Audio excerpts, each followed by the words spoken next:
Hi, my name is Tyler Fornes, and I am the co-host of The Good, the Bad, and the Hunky here on the Voice of Wrestling Podcasting Network. Every week, my co-host Fred Moreland and I discuss all the happenings of All Elite Wrestling and everything going on in the universe of Tony Khan. We talk about Dynamite, we talk about Rampage, and we will talk about Collision when the time comes as well, along with all the appearances outside of AEW from all the best talents in All Elite Wrestling. This is one of the more cohesive wrestling companies in the entire world, and we discuss every intricacy about it, including the unique booking of Tony Khan that is both a huge positive and a major detriment. Check us out every single Thursday here on the Voices of Wrestling Podcasting Network. Hey kids, do you like wrestling? Well, we like wrestling too. We are Shake Them Ropes here on the Voices of Wrestling Podcasting Network. Myself and Chris Novembrino kind of doing a lazy river of wrestling criticism, going through the news and whatever happened in stateside television wrestling. And also, you know what? Sometimes we just like to watch old stuff and talk about that too. Love for you to give us a listen. If you haven't already, we are Shake Them Ropes here on the Voices of Wrestling Podcasting Network. This podcast is a member of the Voices of Wrestling Podcasting Network. Visit voicesofwrestling.com to hear the rest of our great podcasts, as well as show reviews, columns, opinions, and updates across the world of wrestling.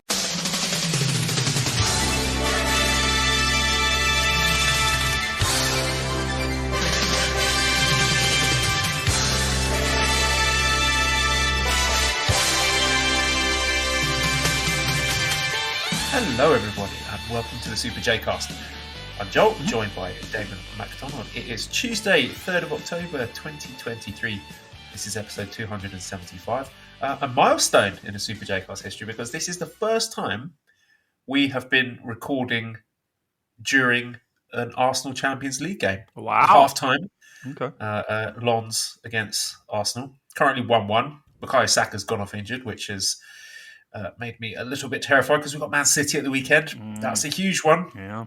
Got to win that, really. And yeah, if he's not playing, that's going to make me a little bit sweaty. But I digress. Welcome, everyone. And Damon, what's going on? What's new? Well, I'm glad we got that Champions League update, because that's vital. I see. That's the one thing I can't. There's too much shit going on. Like, you guys got a season, and then you got seasons within seasons, and just like that, people can get hurt. And then, I mean, you care more about Champions League, right? Like winning that is the cream of the crop, right? I think that would be more prestigious than winning the Premier League. I mean, I take either at this point, Right. But we've never won the Champions League / European Cup before, so that would be huge for us, a massive moment in our history if we were able to do that. And to be honest, I think we've probably got a better chance of winning that than we do the Premier League. Really? Because, with a bit of luck of the draw, you get a nice little run to the final. I think we're probably better than a lot of the teams in Europe, because just of the sort of financial mismatch, the Premier League teams have got so much more money than European clubs that we can afford to have all the best players, and the other teams in Europe can't really compete, which has not always been the case historically. So I'd say the biggest obstacles to Arsenal's path to Champions League glory are other English teams, the likes of, well, as I said, Man City. Who else is in? I can't even remember which other English teams are in the Champions League. Real Madrid, they're still pretty tasty, but yeah, it's there. It is a. Is Paris in there? Paris, what is it? Paris Saint-Germain, yeah. PSG. Yeah. Yeah, they're looking pretty good this year. They've sort of stopped fucking about and wasting time and money on superstar players, and actually look like they're building a functional team, which is a bit scary, but all for the benefit of the competition, I suppose. See, I was going to do a terrible. They'll probably just show up and surrender. But I won't do that. I'm not going to do that. Well, we are playing French opposition tonight, and they are not surrendering. I'll tell you that for nothing. Right? It's looking like quite a feisty game. Have you ever been to Paris? Yeah, several times. Oh, okay. So you liked it. You like the Paris. It's all right. It's not my favourite place. No. I first time I went with my dad, and then I went with my sister. This is when I was quite young. I must have been we were both teenagers at the time. I must have been about 14. She would have been 17. And then the most recent time I took Maddie, because she made me promise to take her there. So that would have been like around 2014. Have you heard of Paris syndrome? Paris syndrome? No. Yeah. No. It's apparently a thing that is happens a lot with Japanese people, apparently, where they build up Paris in their mind as this like absolute paradise. And then when they get there and realize it's just, like a normal capital city with some stuff that's really nice, but some stuff that's a bit shit. And then it sort of melts their brains and they get really depressed. That stinks. Yeah. I mean, I guess if you like really, I guess growing up in school, I think everybody in the States kind of had this wonder about Paris, and it was always, you're made to believe that this is this, romantic paradise of just art and culture. And look, there definitely is that, no doubt. Fashion as well. I don't know. I don't know. It didn't do anything for me. I hate to say. No, I can't say that. I take that back, because there is something about Paris at night. The lights, the city, it's beautiful. It is beautiful. But I don't know. I never felt safe. I think that's what it was. I was always just so paranoid about fucking pickpocketers. I didn't want to be pickpocketed. And I think I got all. Yeah, I mean, my enduring memory of Paris. Well, last time we went, so I said to Mally, my parents came as well, and she got really angry with us because we couldn't stop eating. Like, we went out for the day. I think we were going to go to the Musée d'Orsay or something. So woke up, like, had breakfast at the hotel, went out, stopped for like croissant and a coffee, and then got to the museum, and she's like, okay, right, fine, we're going to do some sightseeing. And then we're like, oh, let's stop and have a bit of lunch first. And she was like, you stop fucking eating, I want to go and see the museum. Oh, yeah. I mean, the food was good. I'm not going to lie there. Yeah, I think so. What happened was I think the week before, or like even a few days ago, we met our friend Gabby and her family there. Or how I forget. I don't know, for something but they were there earlier, and her cousin was in the midst of being pickpocketed at I think it was probably at the Eiffel Tower or something like that, right? Was it in the midst? How long was this pickpocketing going on for? Well, so I'll give you the story. So you know how it's the people with the clipboards, and they're like, sign up and save. Oh, okay, yeah, right. It was that whole ruse, right? Well, she felt it, and she turned around. So I gotta describe this young lady here, the relative of Gabby's. She's from Western Canada. Now that might not mean a lot to a lot of people.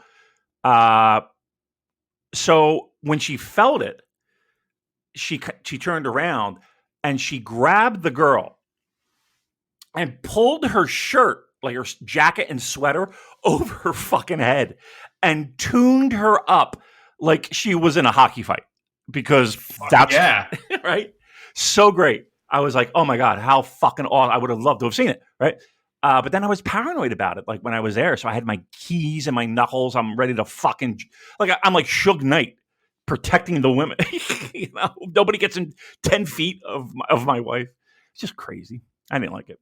And then I had a panic attack in a restaurant. Oh, I couldn't leave the bathroom. Couldn't fucking leave.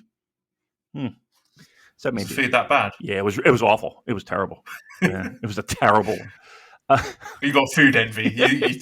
You ordered the wrong thing. You're like, oh fuck! Should have gone with the onion soup. Escargot. Oh no. Well, see, there you go. All right, so there's France for you. That's not France for you. That's Paris, and I'm sure there is a ton more that is outside of the city limits. So again, I'm not putting anything disparaging on our fine French listeners, but I think they would probably even agree to be like, Paris is not all that. You got to go X, Y, and Z or wherever. All right, very good. I'll just speak for all Frenchmen now. Thank you. Yeah, it wouldn't be the first time we've spoken for all people of a particular country. Oh, no, wait, that wasn't us, was it? Don't tweet anymore because we destroyed them. None? Did you take them out? Like not you taking out, but like it wasn't you. me directly. Yeah. I orchestrated the attack, which Yeah. resulted in their complete and utter annihilation. The general. I'm going to call you the general from now on. General Joel. I sicked the good people of Japan on them. And when they went to war, that's it. It was game over. That's right. That's right. That's right. All right. Well, I know we have plenty to talk about. We have a big show coming up right around the corner. We had 2 tiny little weird shows from Corrigan, and we also had a, dare I say, a WrestleDream as well. A Wrestle Wet Dream for some people. There was actually some Crisp Talk. We've not done Crisp Talk for a while.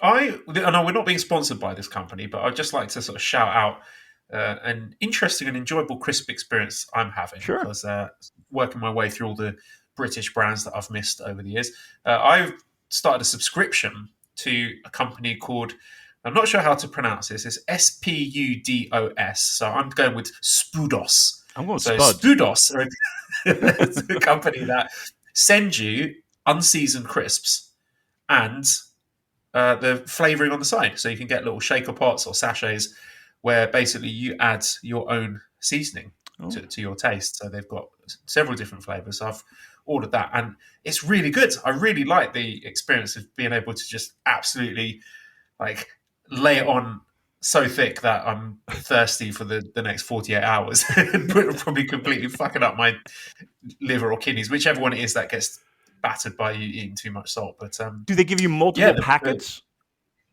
What I've ordered, they just sent like a massive box full of unseasoned crisps. It's just like a massive sort of Tupperware container full of crisps. And then you put them in a special shaking bag. You sprinkle on your seasoning.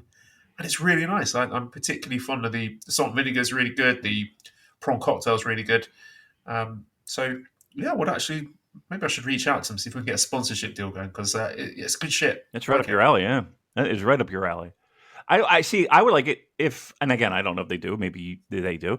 They gave you like multiple packets so you could try a variety of different kinds of flavorings, right? Yeah. So what I've got is a big tub of unseasoned crisps and 5 different shaker pots of seasoning. Nice. There's a salt and vinegar one, prawn cocktail one, a bacon one, a sort of cheese and onion adjacent one, and a chip shop curry is the last one. I've not tried that one yet. But yeah, you can mix them out. Oh, that's a good idea. You know what I should do? I should mix all 5 of them together.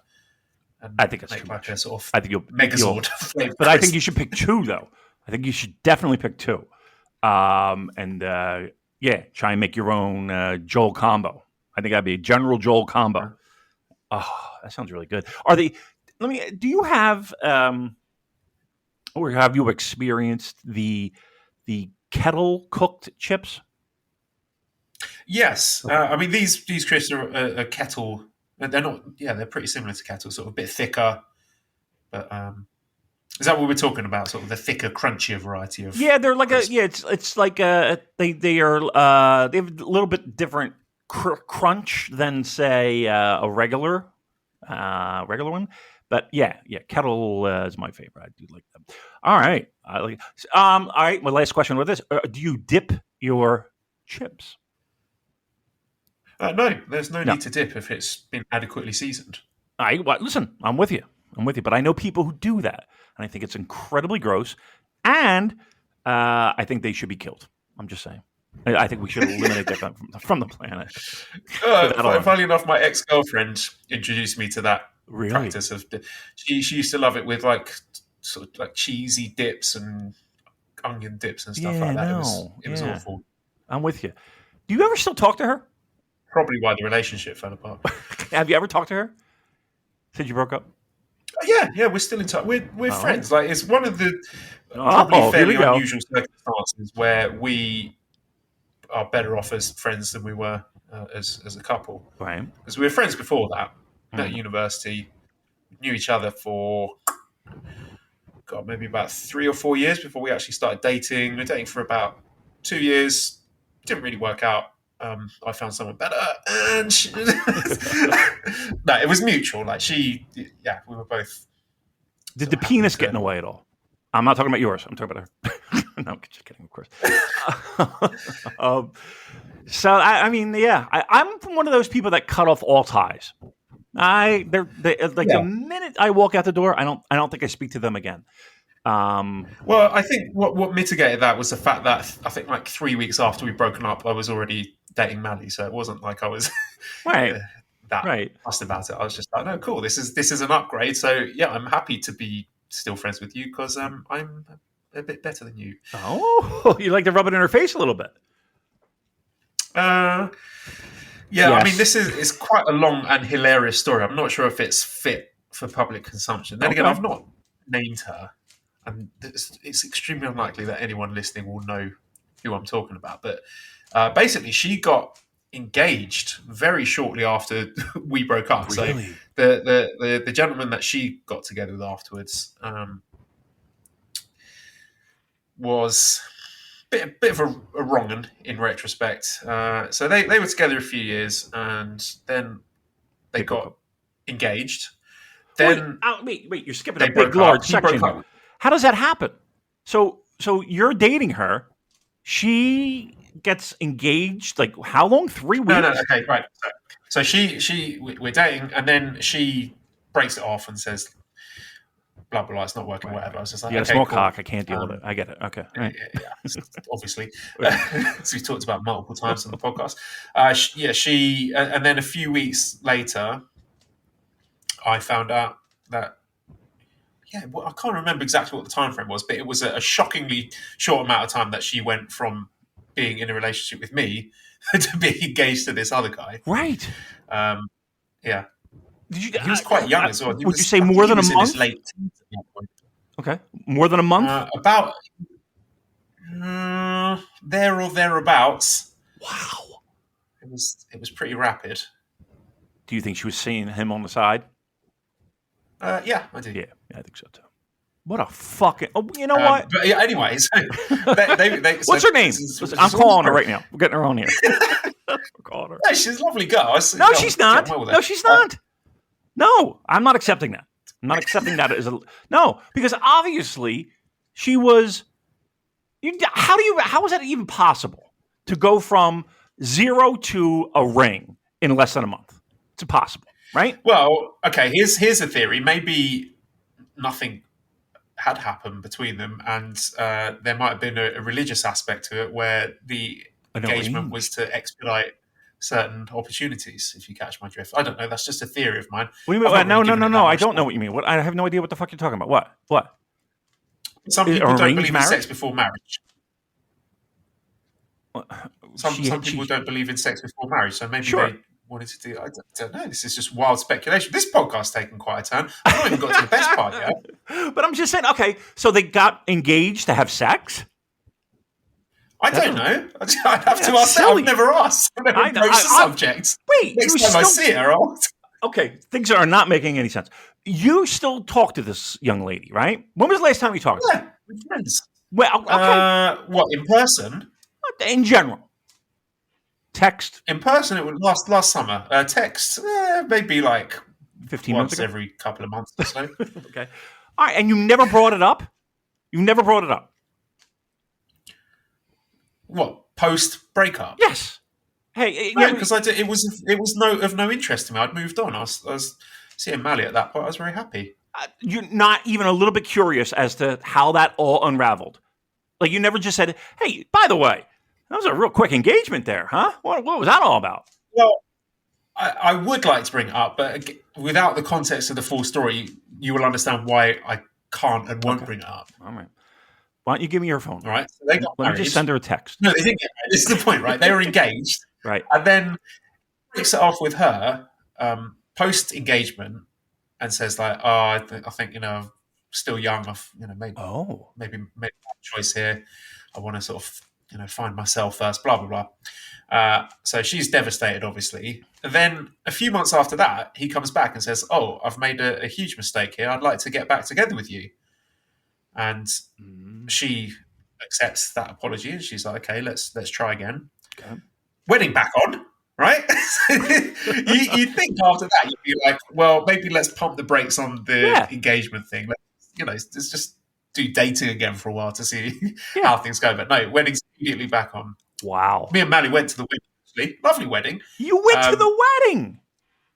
Went to the wedding, yeah. I met someone there who's turned out to become quite a good friend. He lives very close to me here in part of England. It's not Editor Town, but it's someone who's equally cool. This guy, he's got his own Dreamcast room. He's got a Sega room in his house. Oh. He's got 3 Sega Dreamcasts. He's got a Genesis. He's got basically, you sort of accumulate cool stuff as you're a child and usually end up losing it or giving it away or selling it. He just never did that. He just kept everything that was cool from his life and has put it in this one room. So that's amazing.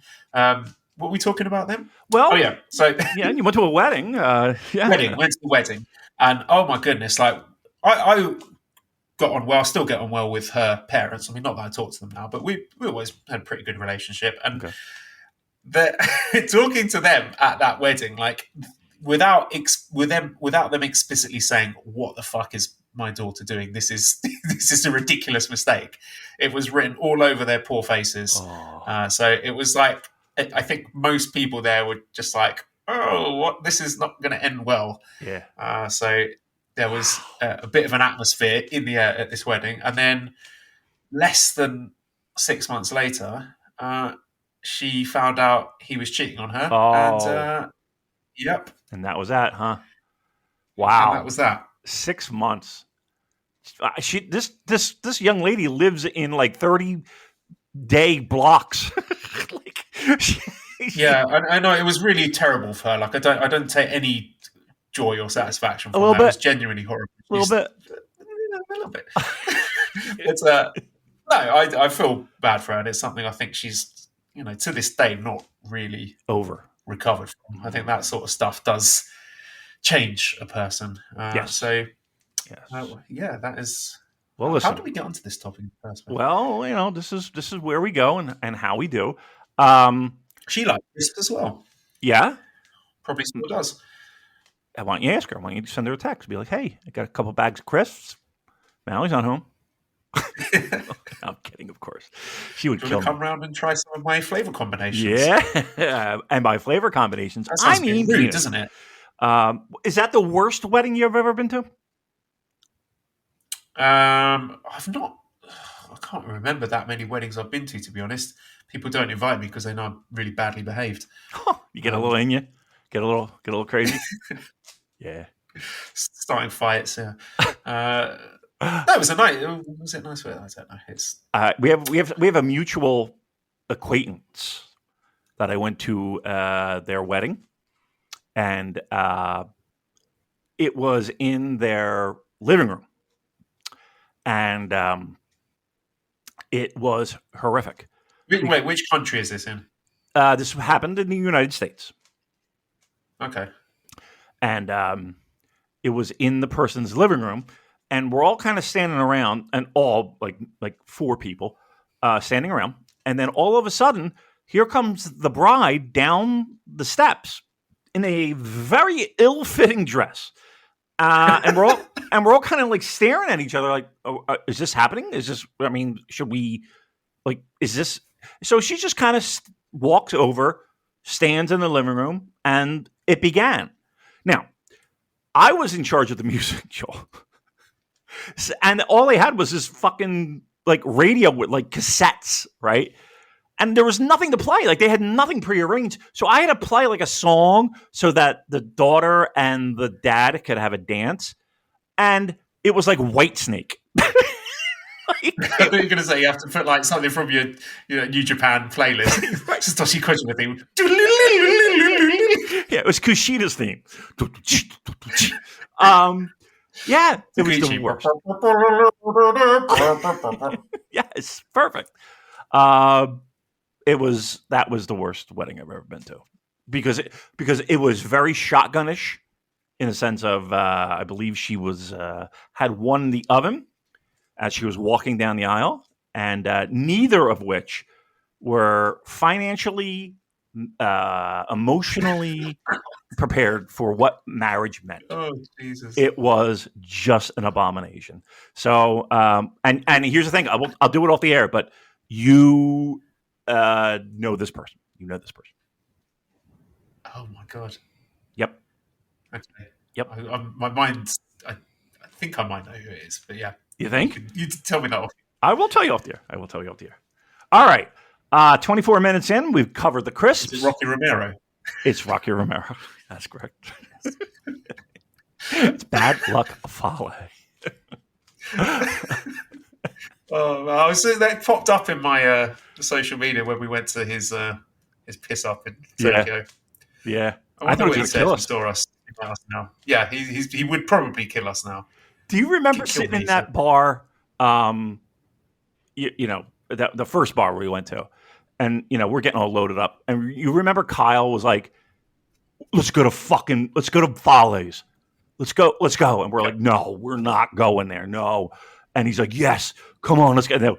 And then, like, I think we probably had about 4 or 5 more sips of beer, and we were like, all right, fuck it, we're going.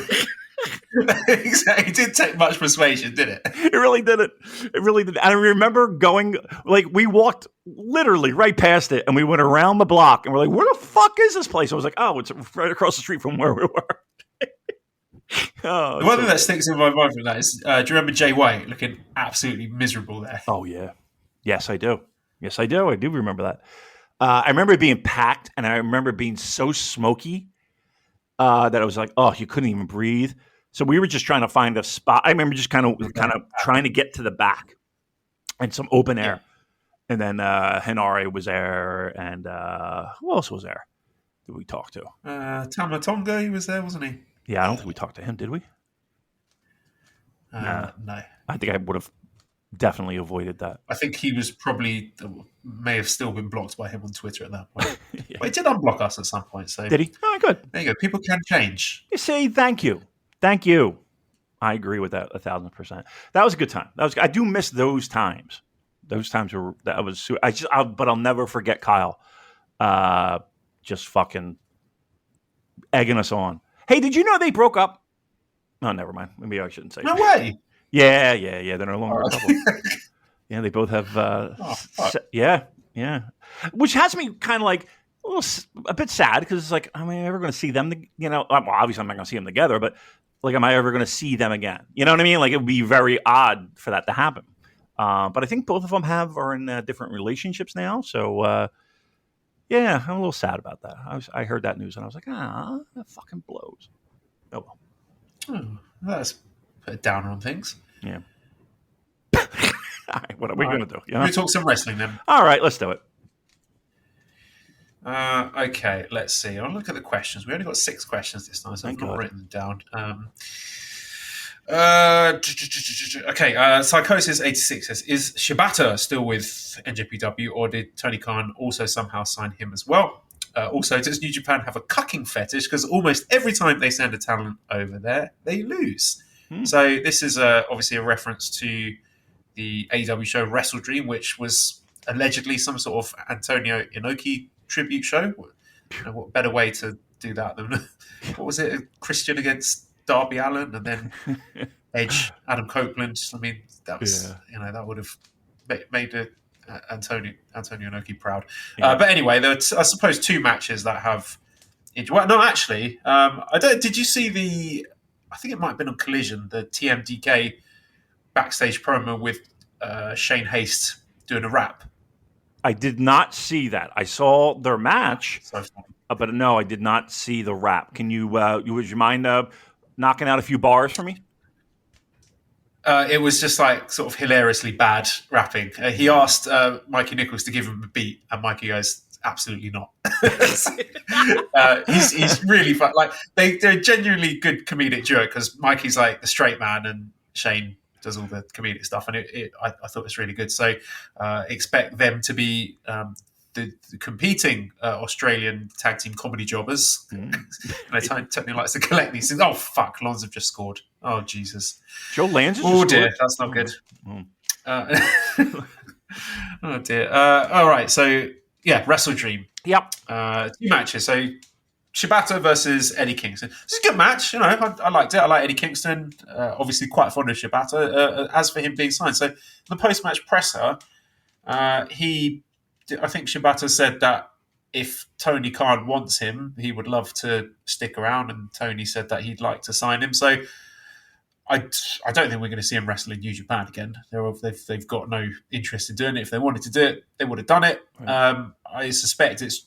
There was some interesting chat on our Discord, actually. People speculating that it might just be PR at this point, that it would just be a horrible look for New Japan if they let him get back in the ring and something were to happen. So they've obviously just felt the juice is not worth the squeeze with that. As for why he got a new contract, again, maybe that was a PR thing. Like they just thought, well, it's not going to look good if we just cut this guy loose. So, we'll give him a contract, give him, the sort of token position. But it might be best for all parties if he does sign a contract with Tony Khan, with AEW, because I would rather see him wrestle than not wrestle. So, Yeah. I'm happy enough to see him AEW. Like Rev Pro shows, it seems like there's no issue with him doing those. So that's, probably our best chance of seeing Shibata wrestle New Japan guys will be on Rev Pro branded shows, I guess. But it's still, it is. It's sad, isn't it? It is, and I mean, look, I can appreciate the fact that a company is worried about their workers' health. Fine, there's nothing wrong with that whatsoever.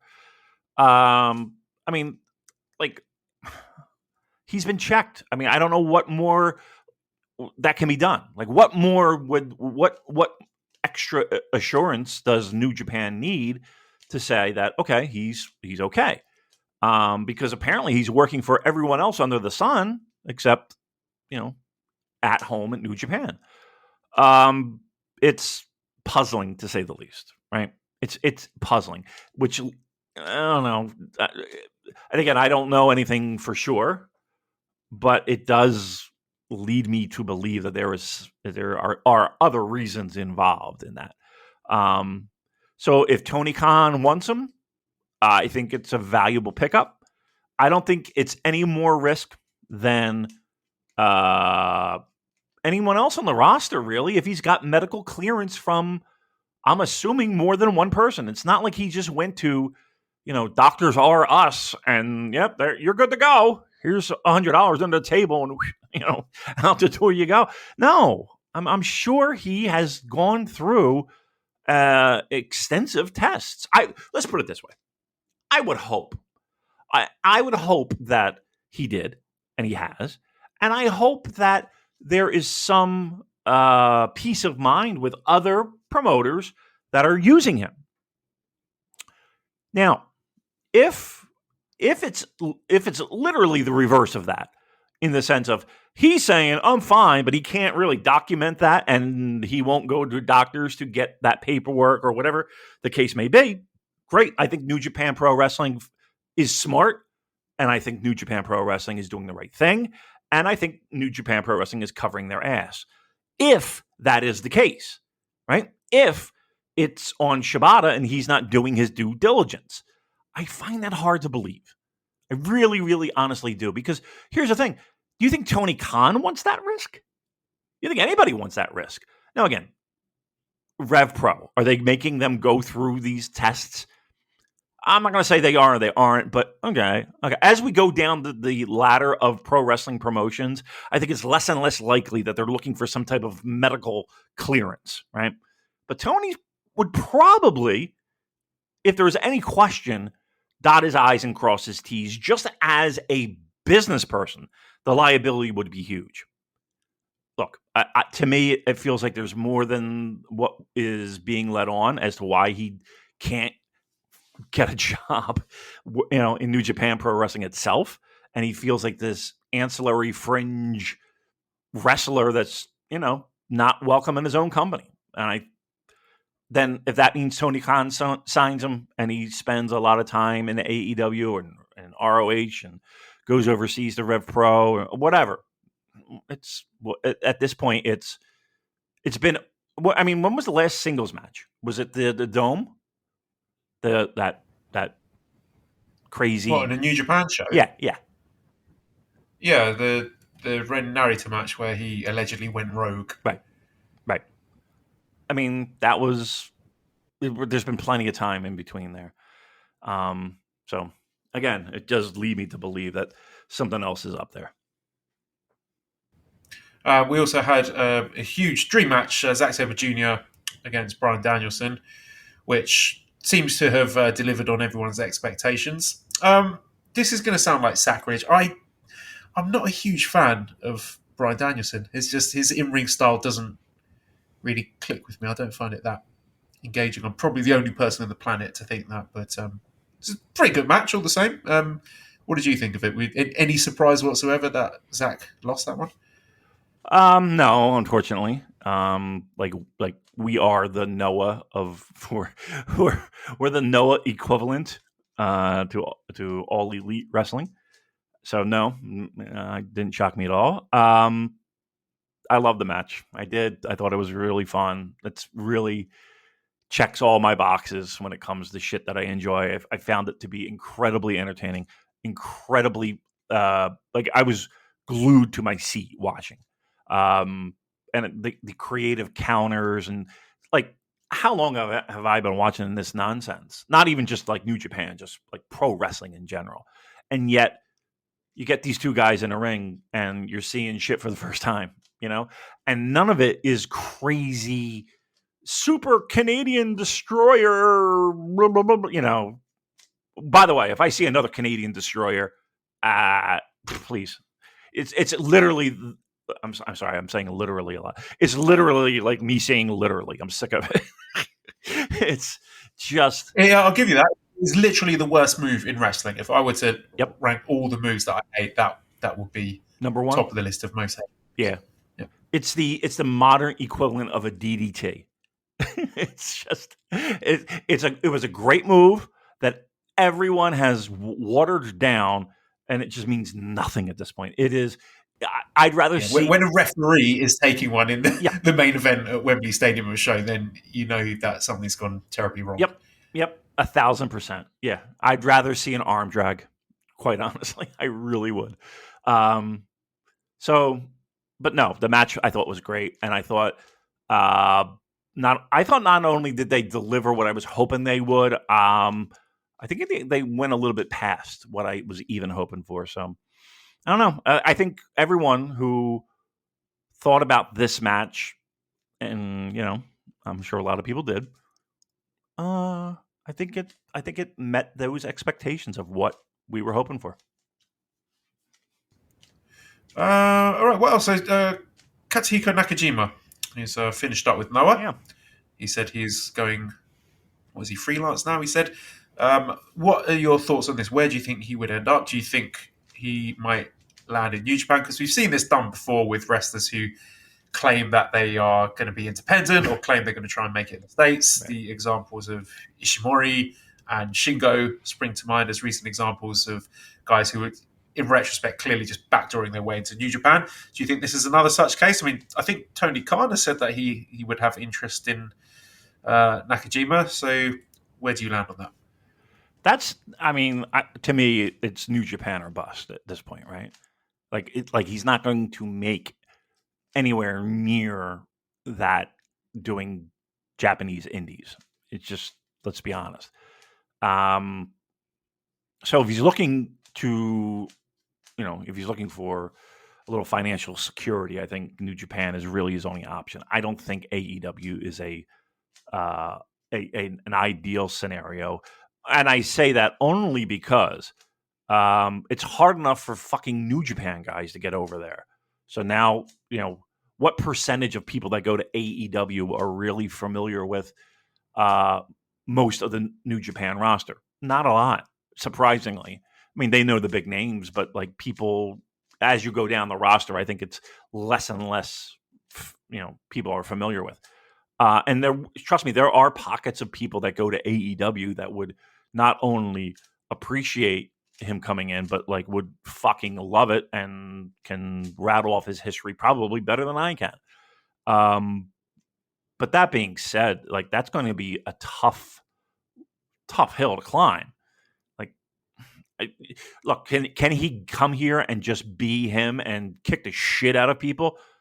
Yes, absolutely. And I think there are a decent amount of people that would just love it for that alone.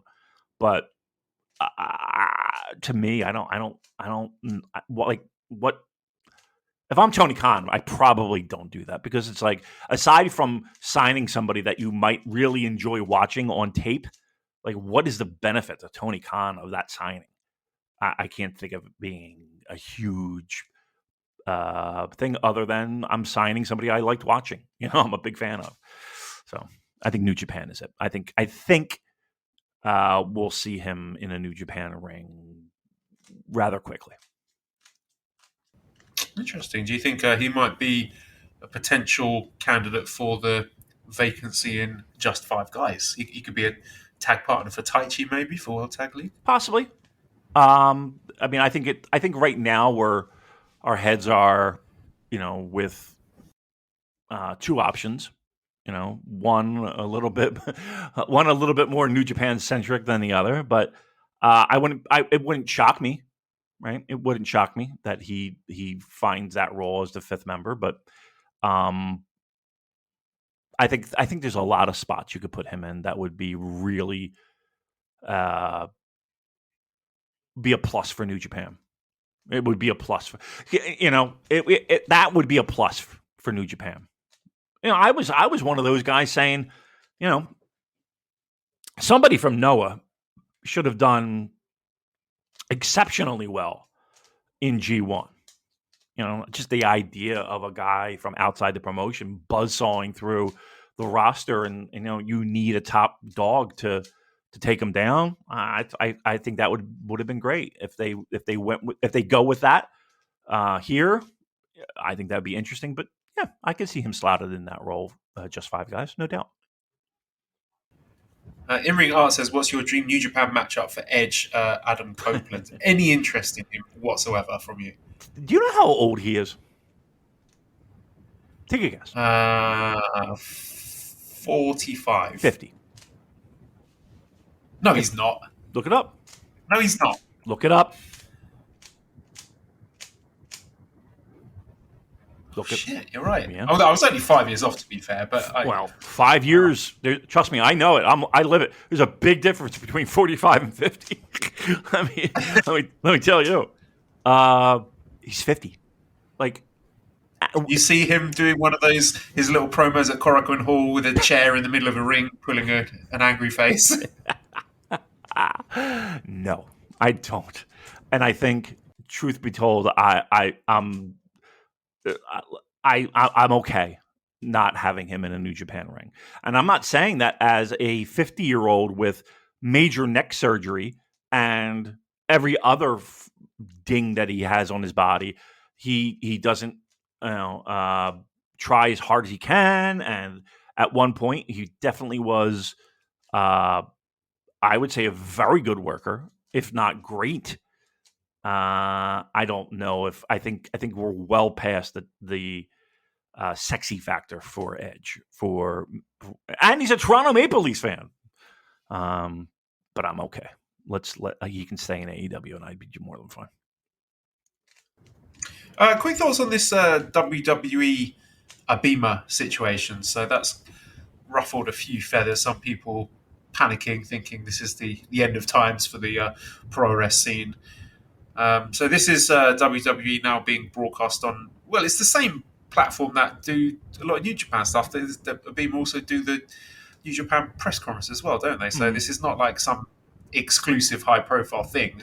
It's just seems to me as easier accessibility for Japanese fans of WWE. And yeah, it seems to have got a bit of buzz, and there seems to be a chance of Shinsuke Nakamura becoming not the proper world champion, the non-Roman Reigns world champion, which I think that would get a bit of a short-term boost for WWE viewership in Japan. But I don't think it's a threat to New Japan viewership because the products may as well be two completely different things at this point. I can't imagine if you are an enjoyer of New Japan that you'd watch a WWE show and think, wow, this is better, unless you've suffered some sort of traumatic head injury. In terms of sort of financially, New Japan make most of their money from live games, from ticket sales. So if WWE were to decide to try and get into that market using Noah or starting up NXT Japan or whatever to become a regular established touring brand in Japan, then I would say, okay, time to set up and take notice and start worrying about this. But I'm not convinced that they will do that. I just think it would be a colossal waste of money for them, and they don't seem to be a company that enjoy wasting money. The opposite, they like to receive money and keep it and fire people from their jobs in order to make more of it. So I can't imagine that expenditure with very little guarantee of success being greenlit by the people in charge there now. So, I mean, for me, it seems like there will be some WWE shows in Japan, I'm sure, like There still as are. they used to do. Yeah. Yeah, it would be like, I don't know, once or twice a year. I think they're just sort of trying to get back to where they were pre-pandemic. It's not something that I'm losing sleep over at the moment. No. I mean, they were on J Sport, and like I have a package that can. I mean, I have a way to fucking get it, and it's not hard. Google it; it's really not that difficult. And there's like 4 or 5 different J Sport channels that are available, and every time I kind of just just roll through it. WWE was always on. There was always like the Week in Review was always on when I would go through. And nothing else except maybe like they would have like Formula One racing, I guess, every once in a while, I would say. And then like really weird, to me, what sounds like fringe sports. Like they would broadcast like University American football. Right, and I'm just like, wow! Like I would watch it just because I'm watching football, and just And I think also they would do some standard football, your soccer, as well. It's not a big deal. I don't think it's a big deal. I think it's a big, much to do about nothing, and they just kind of made it a little bit easier for people to find if they want it. I think that ship has sailed long ago. I remember, and I could be dead wrong, but I remember it being there, and I thought that's what it was a WWE office was it Shinjuku? It might have been Shinjuku. And I would walk by it, and it would just be, it would have WWE signage on this building. And I was always like, is that a fucking office they have here? Or what's going on there? And I don't even know. I don't even know. Anywho, but I think that ship has sailed. The idea of WWE trying to, monopolize is, that was a Vince thing. You know what I mean? Like that was a Vince thing. And like that was like a Vince manifest destiny. I'm going to take over because I can, and I have such a small cock that I have to make up for it and compensate by buying everything I can and rewriting the history of sports entertainment. And I don't think that's the same kind of goals that WWE has right now. I think they have a lot more profitable relationships with other countries that, and we all know how everyone feels about a lot of those relationships.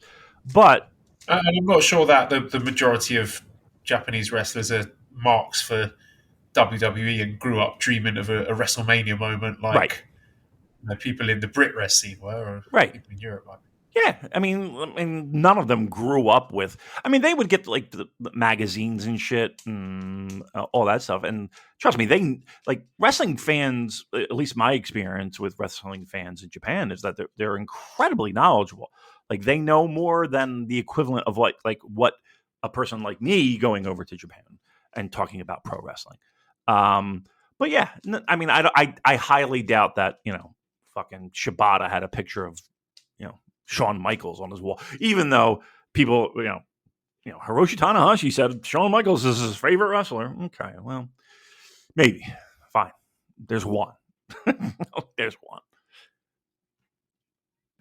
All right, then. So let's get into talking about New Japan. So there's not a huge amount to say, really, from the Korakuen shows, because all the notes I had from it can, I think, be neatly woven into the preview for the Ryogoku show. Yeah. But I will say this: I don't know how much of it you saw, but I did get annoyed on the Saturday show. Taichi basically intimated that they were going to reveal who their new the member of Just Five Guys was, and it seemed just the way that it was presented that we'd find out who it would be the next day on the Sunday, which would be a weird decision anyway. I mean, I'm not complaining about that not being revealed, but what was really weird was the Sunday show started with a cold open. Like, they didn't even show the pre-show introductory VTR. Right. They just went straight into a cold open of SANADA being attacked by House of Torture in the stands, and commentary is like, oh, he's been really badly injured here. There's no way he's going to be able to compete tonight. So I was like, oh, great. They're going to announce the new Just Five Guys member on this show. So I stuck around. I was watching the whole thing. And then when it comes to the Just Five Guys versus House of Torture match, SANADA just comes out. He's like, no, I feel better now. I'm ready to wrestle. Right.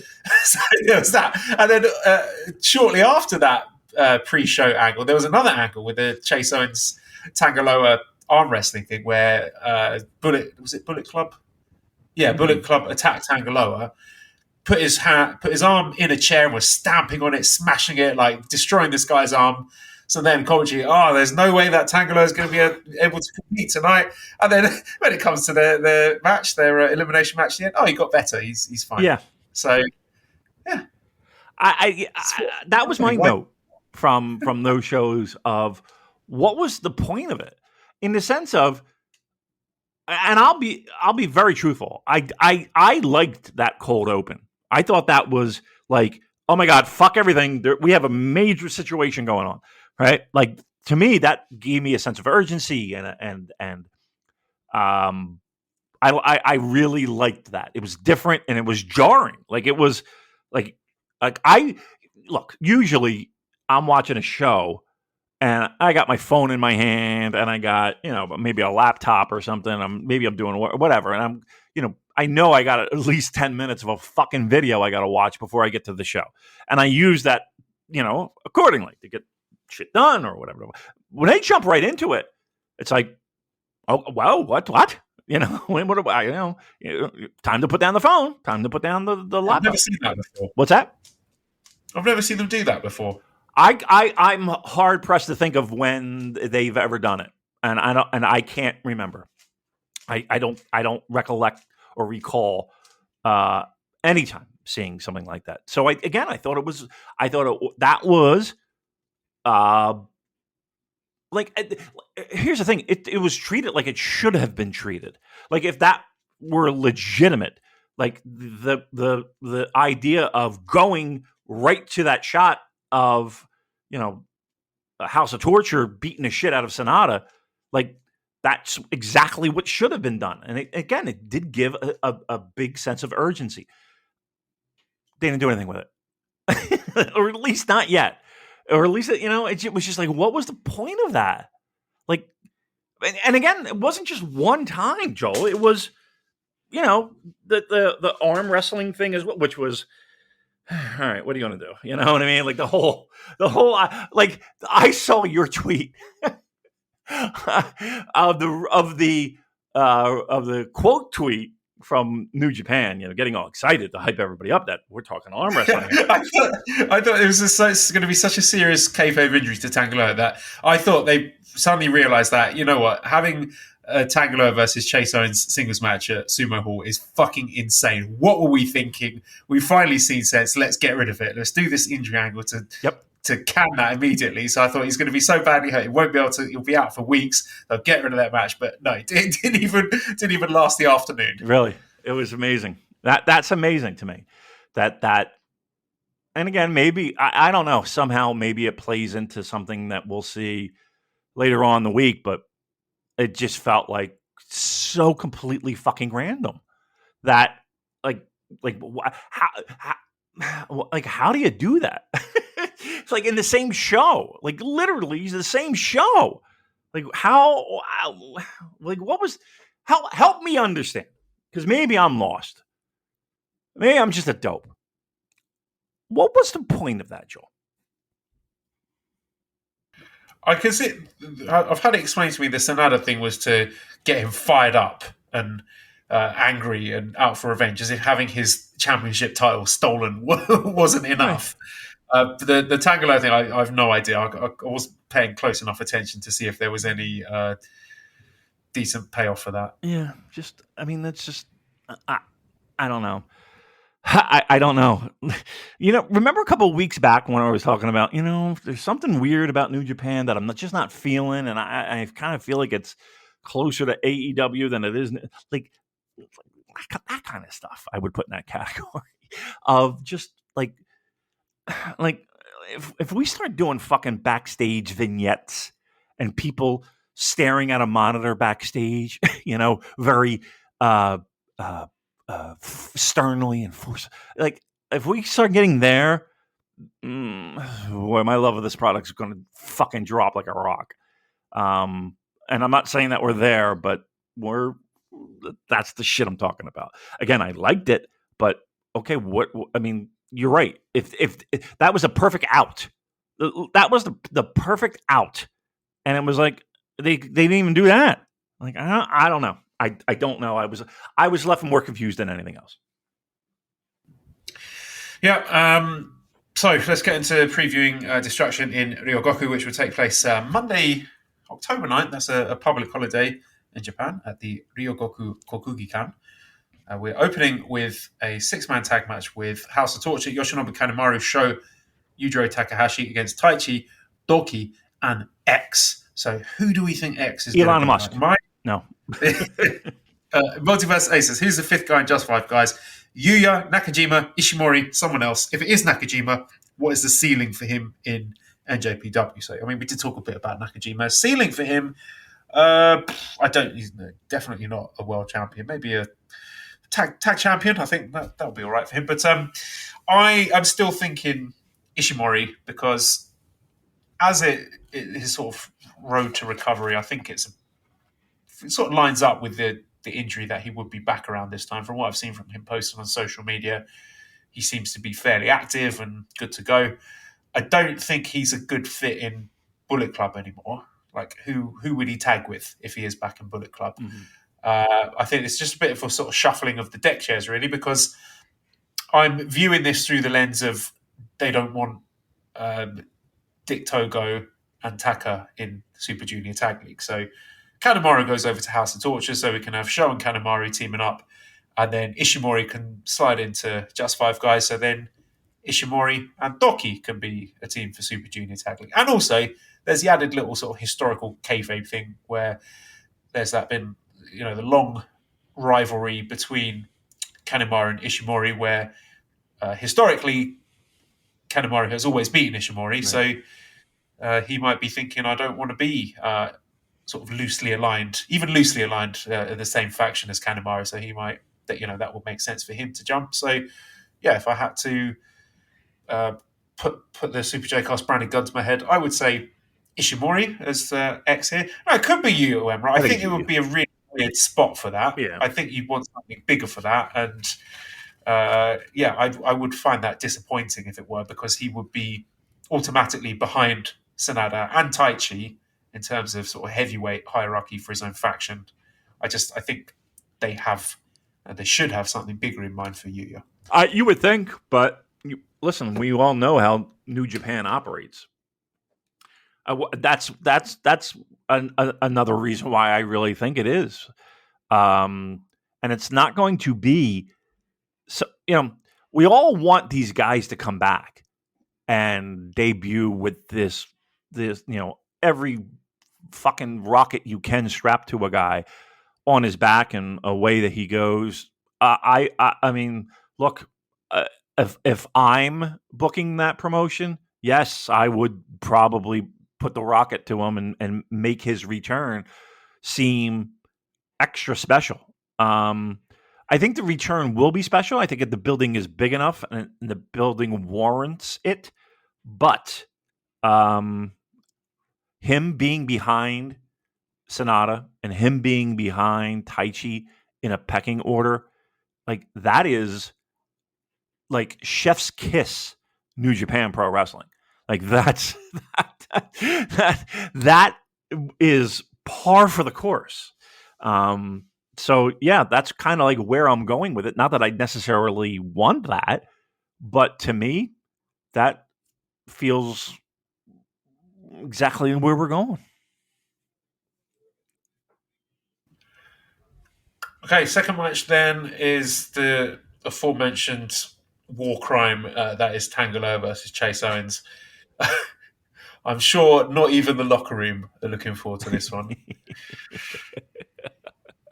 Why? What do you have? Why What are do they they have? A doing? little I mean, intel? maybe Sony in your ear? absolutely not. What an absurd thing to suggest. I don't know. I don't know what this is. I can't find any logic behind it. I don't think there's any upside in sort of future singles opportunities for these guys. Even the tag angle, like if you were to say, is this a launching point for something for World Tag League?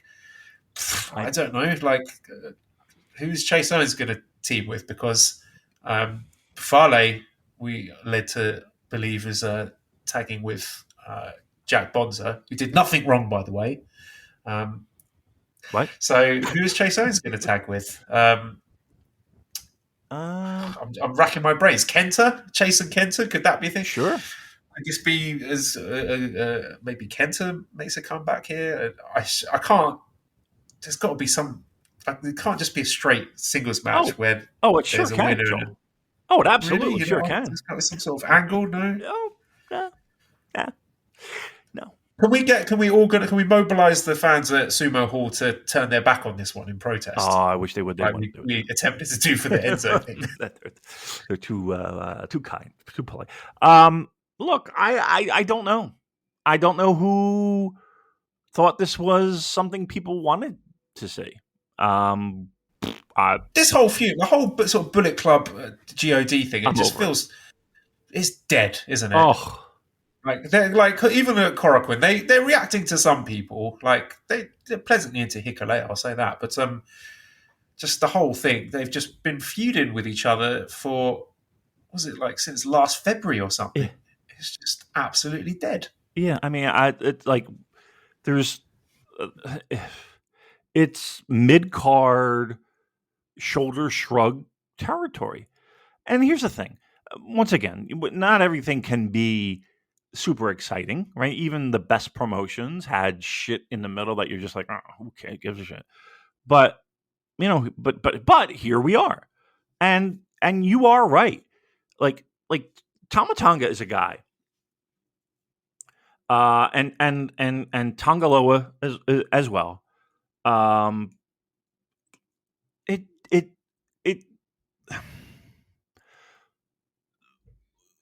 feel like there's more that can be done with both of them. Trust me. I just don't understand the idea of having people constantly swimming upstream and constantly trying, because to me, like Chase Owens is Chase Owens, but like there was a point in time where there was a little bit of a flame under Chase Owens, and it felt like, okay, at least we're doing something that's going to be somewhat remotely interesting. Like your mileage may vary on if you're into Chase Owens or not. He doesn't bother me at all. Like I think he's fine. He's good. He's fine. He's not awful. He's fine. But like the idea of like here's the thing. We're getting all worked up and we're all getting all riled up over a mid-card at best feud that just hasn't gone anywhere, but it's something for them to do. That's the best I can give you. It's something for them to do. It keeps them occupied. The problem is that it feels like that thinking there's this whole section of people that feels like could apply to them. And I feel like Girls of Destiny, if they still are Girls of Destiny, that whole pocket of people feels they fall under that category, and they've had that label for over a year. Like there's not like it's, and I'm sure those guys not those 5 guys, these 5 guys, they come to the table with ideas and, hey, why don't I'm thinking about doing this, or why don't I'm thinking about moving this. I'm sure there's a lot of it because that's what pro wrestlers do. But the fact that aside from coordinating outfits, looking like Iron Man, give me the thing that gives you any hope that like Gorillas of Destiny are not just where they are. Like there's something in the works, or Chase Owens, or just this whole feud. Like there's nothing. There's nothing to give you any glimmer of hope that that's going to be their future. And I hate to say it, but I don't hate to say it. You know that Gorillas of Destiny would be perfect in AEW. Perfect. Like that's like I think everyone would benefit from that. Like I just think that they're just tired and stale, and there's nothing for them in New Japan. Well, why not go there? Why not go there? I can't believe I spent 15 minutes talking about a fucking. I've said many times before. I'd like to see them feuding against other people because there seems to have been like the same 3 people feuding against each other for the last 18 months, and I'm pretty sick of it. Let's have some feuds with some of the other wrestlers, maybe some of the Japanese wrestlers. That might be fun. I don't even know what they're fighting over anymore. Like, what are they? You know what I mean? Like at this point, what are they fighting over? We've forgotten what the inciting incident was in the first place. I mean, wasn't it Jay White that kicked all this off? He's gone. Yeah, get over it, lads. Right. Look at Joel. Joel moved on. He went to the fucking girl's wedding. Move on. All right, very good. And everyone was expecting an angle at that wedding. That would have been great if you got up there. Anyway, right, so where are we? Third match, we have 8-man tag. Bushi, Yota Tsuji, Shingo Takagi, Tetsuya Naito against United Empire team. Callum Newman, Henare, Great Khan, and Jeff Cobb. So Henare obviously is being built up for this challenge he's got against Eddie Kingston, which he's not going to win, but I mean, I could see him picking up a pinfall over maybe a Bushi here to give him a bit of a rub. Callum Newman is looking pretty good. I'm impressed with him so far. Don't like his face. He's got like a very tiny head and a very sort of true-like face. I don't think there's anything. And it looks a bit weird. Right. And he's going to fill out. He's going to bulk up a bit, and then his head's going to look even smaller. But it seems like a good wrestler. Crowd seems to be getting into him, the Prince of Pace thing. I think it was Henare and Chris Charlton on commentary comparing him to Prince Devitt, which was an interesting comparison point there. And I do see sort of bigger picture New Japan leaning hard into the RevPro partnership in 2024. So, yeah, I'll be interested to see how he gets on here. Is he going to be a junior? You could see him sort of doing that Ospreay trajectory of starting off as a junior and then when he fills out a bit, going to heavyweight. But it seems like they're quite keen on him, even at this early stage. But I think my main takeaway looking at this and looking at what we saw at the Korakuen shows is I think we're getting a little sneak preview of World Tag League here because I figure that Tsuji and Shingo are going to be a team, and then probably Khan on the Cobb again. I suspect they will be the United Empire offer team. So I think we're going to get lots of that here. I think we're going to see a lot of those 4 squaring off against each other, and I wouldn't be surprised if that ends up being a World Tag League sort of nominal semi-final, block decider or top of the table decider, or maybe even the final itself. And I think that would be really good, actually. Tsuji and Shingo against O'Khan and Cobb. Yeah, I dig that. Could do with that. A good tag run. Yeah. So they've got a name, haven't they? The Tsuji Shingo team. Well, they had a name for their move. What was it? The Pumping Blast or something like that. Which again, it sounds like wanking, which is a plus. That's good. Yeah. So the what was it? The Pumping Blasters against. Oh no, it's not Holy Seaman Army, is it? No, because it's not Henare. But yeah, that's what I see the angle being for this match. Yeah, a lot of come talk there, Joel. I'm going to be honest with you, it's a lot. A bit too much. Have I gone too far? No, never. No, never too far. But it is amazing how much thought and fantasy booking we all do when it comes to World Tag League. I just want to know if we're going to have off. Like, have we have we put out the feelers yet for World Tag League yet? It's right around the corner, by the way.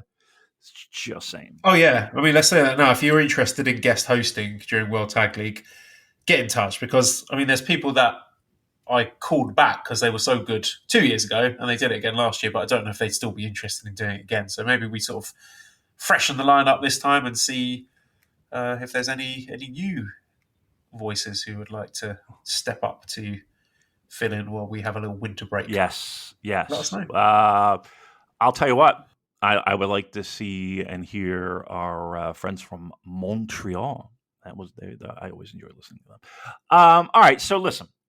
World Tag League, Bullet Club, Los Ingobernables.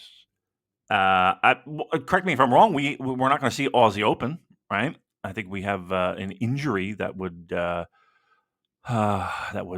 put that to rest, right? I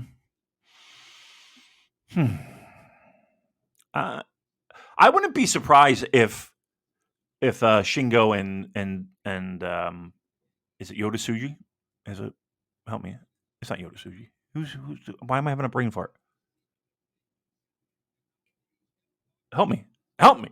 Shingo and Yeah, it is Tsuji. You're correct. Okay. Why did I? Oh, boy, getting old, Joel. Sorry, I went to the toilet. No, I thought I thought your analysis of this match might analysis go in the toilet. I couldn't remember saying. I felt my brain just like throbbing. Yeah, I'm only surprised if we find out that they are the winners of World Tag League. That wouldn't shock me to see that Wrestle Kingdom, but we'll see. I truth be told, I'm trying to find the energy for World Tag League right now. Maybe that'll come in a little bit. Maybe after this show. Maybe after this big show coming up on Monday, I'll be a little bit more into World Tag League. I don't know. Not feeling it right now. Our fourth match is the IWGP Junior Heavyweight Tag Team Championship match with the Bullet Club team of Driller Maloney and Clark Connors making their second defense against the challengers, the Intergalactic Jet Setters, Kevin Knight and Kushida. Really looking forward to this one. I think the War Dogs had great energy at Korakuen Hall. I like seeing them all wrestling in their trousers. That was a nice touch. They look nicely coordinated. They look like attack dogs. I really like the way they're sort of coordinated and complement each other from a sort of tactical perspective as well. I think Driller Maloney is really getting into a stride in New Japan. He's like bursting with confidence, and he is outshining Clark Connors at this point. You know, Clark Connors is their LA Dojo guy. He was supposed to be one of their blue chip prospects, but I think Driller is overtaking him at this point in terms of in-ring work and charisma and presence. So that's been an interesting and slightly unexpected turn of events for me. But looking forward to the match. Yeah. It's going to be really good. I mean, we've spoken at length about how great we think Kevin Knight is. Mm-hmm. Keep Tony Khan the fuck away from this guy. So I think this is going to be a really fun match. I don't think the titles will change hands because I like the War Dogs and want them to keep the titles.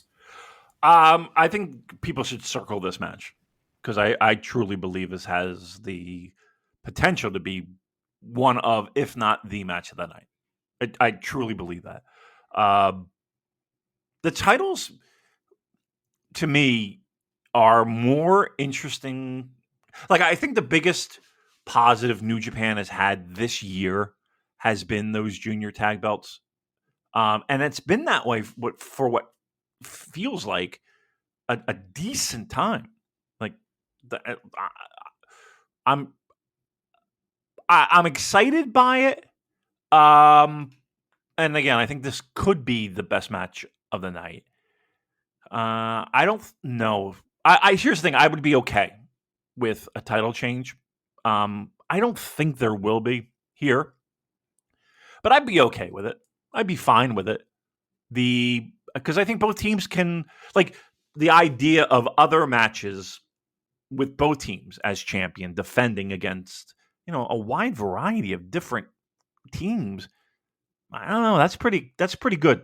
Like I feel like I'm more excited for the junior tag league than the heavyweight. I just think there's more possibilities, better matchups, and a lot more interesting things that can come from that. What do you think? Have you got an early feel for like possible Wrestle Kingdom match for these titles? Do you think we're going to get the dreaded multi-way match? Yeah, because that's what they do. Yep. Yeah, it'll open the show. And there's nothing, I can't say there's nothing wrong with it, but like, to me, if you put that match on right after intermission or even right before intermission, and give them just a smidge more time, like I think the company, everyone in attendance, everyone watching, would be so pleased with the outcome. Like it does. Like these guys do not have to be opening match. Let's get the crowd up by doing, 8 minutes of crazy shit. Let's give them 15. Let's give them 20, and let's see what they can do. And I think they would hit the ball out of the park. Yeah, there have been many years actually in recent history where I've sort of convinced myself that we're getting the multi-way match at Wrestle Kingdom, and it hasn't happened. They've actually had the courage to do 2 versus 2. So I just think it's sort of law of averages. We're bound to get back to a 3-way or a 4-way at some point. I think the last time was it 2019? I seem to recall, was it when Shingo and Bushi and I don't know, it's probably Roppongi 3K and Kanemaru Desperado. I'm going to look it up. All right, look it up. We were at that show. You look that up. Wrestle Kingdom. What was that? Wrestle Kingdom? No, it wasn't 12. That was the Young Bucks match. Yeah. That would have been Wrestle Kingdom 13.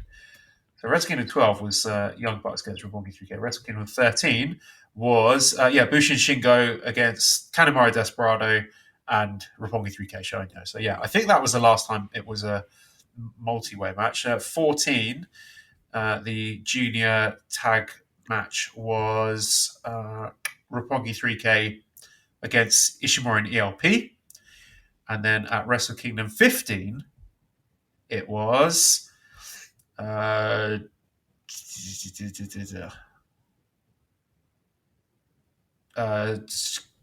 and Kanemaru against Taguchi and Wato. And then Wato. Oh, God. yeah, last year it was. Oh no, it wasn't. It was a 3-way last year. It was Eagles and Tiger Mask against Taguchi and Rocky and Ishimori ELP. I've got no memory of that match whatsoever. I oh no, that wasn't that. Sorry, that wasn't last year. That was. You don't even know fucking year. All the pandemic Wrestle Kingdoms have just kind of melted together in my brain. Yes. I could not tell you what actual calendar year they were. So that was Wrestle Kingdom 16, which was 2022. Wrestle Kingdom 17, that was a really good match. It was Catch 2-2 against Leo Rush and Yo. So no, they did a 3-way 2 Wrestle Kingdoms ago. So this is a Dave Meltzer bit, right? We're doing. This might be the worst segment I've ever done. I'm so sorry, everyone. Now, if Shingo wins here, he'll get a point, but he'll break the tiebreaker with ELP, and then the next night. I love it when Dave gets into his mathematics, his maths. I need some papers to shuffle. Oh, his head's exploding. All right, very good. Yes, yeah, paper shuffling. Love it. Love it. Love it. All right, what else we got on this Monday show? Okay, 5th match, we have the best of 7 series final with Wato, Shota, and Nagata against... why have I just used their surnames there? It's very disrespectful of me. Right.